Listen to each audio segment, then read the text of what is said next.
মানুষের জীবন আসলে খুবই সরল। সুখী হতে হলে প্রয়োজন শুধু একটু যত্ন, একটু বিশ্বাস আর একমুঠো ভালোবাসা। নারীর জন্য একজন শক্ত ভিতের মতো পুরুষ প্রয়োজন, যে তাকে আগলে রাখবে। আর পুরুষের জন্য একজন বিশ্বাসী নারী প্রয়োজন, যে তাকে হৃদয় দিয়ে বোঝে। টাকা পয়সা প্রয়োজন, কিন্তু ভালোবাসার কোনো দাম হয় না।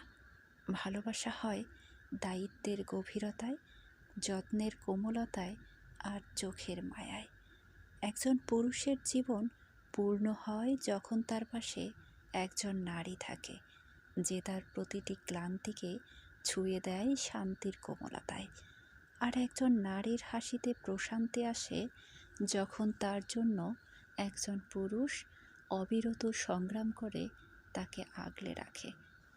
সুখ কখনো বাহ্যিক কিছুতে নয়, সুখ হলো দুজন মানুষের ভালোবাসায় জুড়ে থাকা এক নির্মল প্রশান্তি, যেখানে হৃদয় একে অপরের নিঃশ্বাস হয়ে বেঁচে থাকে।